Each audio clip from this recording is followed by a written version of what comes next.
Greetings to you, the brothers and sisters and the family in the diaspora all over the world. This is Ghana Unplugged, back to you again.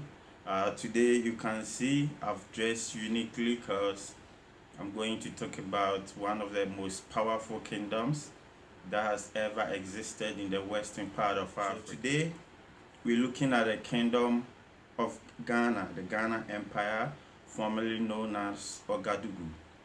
This kingdom of Ghana, as we all know, existed in currently Mali, Mauritania, and then Senegal, some part of Senegal. That's to the northern side of the Sahara and to the western part of the tropical. So due to the this kingdom was located in the Senegal, along the coast of Senegal River, Niger River, and then the Nile River.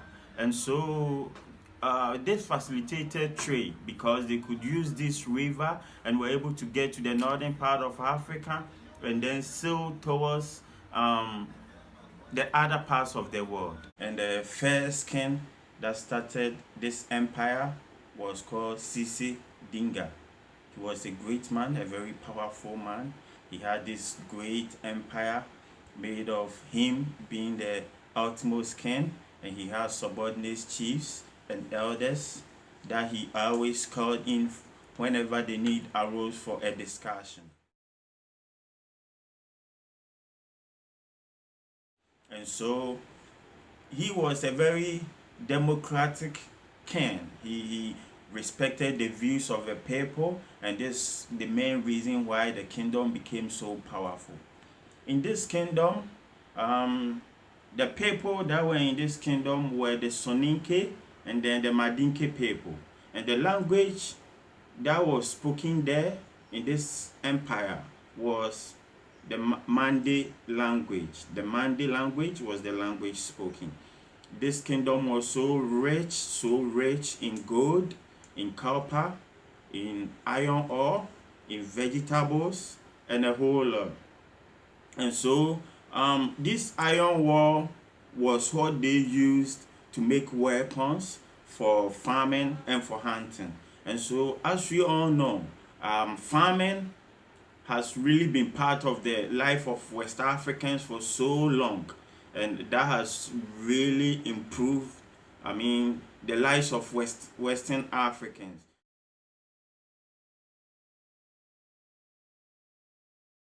And so in this kingdom, because of the vast majority of gold, diamond, bauxite, iron ore, copper, bronze, and the vegetables and fruits that were existing in this kingdom, it made it so populous. They had so much to the extent that they could feed the natives, and they had some left in surplus. So through expedition, this empire, Ghana Empire, came into contact with then the Persians, the Arabs, and then the Romans. And so when they got into contact with these people, and knowing the vast majority of minerals, gold, bauxite, manganese, commodities that existed in this kingdom, it became so populous that everybody wanted to come see this kingdom.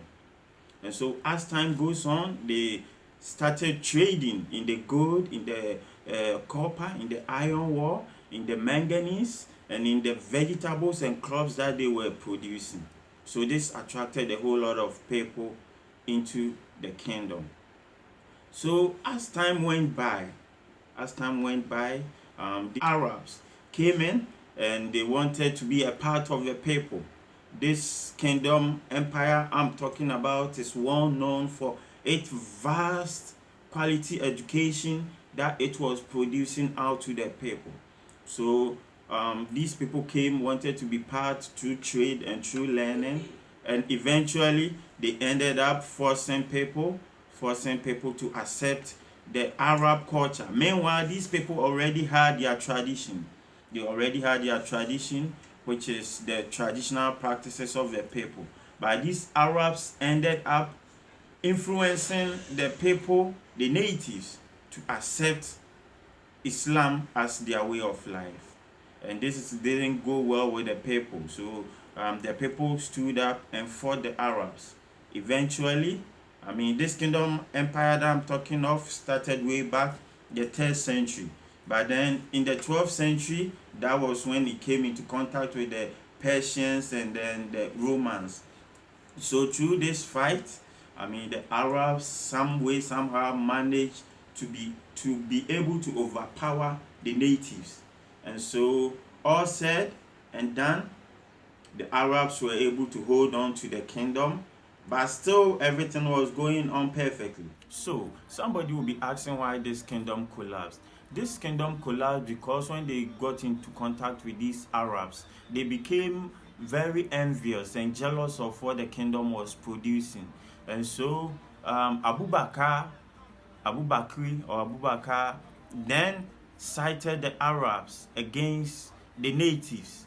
They had their traditional practice and he wanted to force them to accept the Islam as their religion. And this created tension and it led to fight. And so with the fight, the kingdom became scattered, trade became standstill.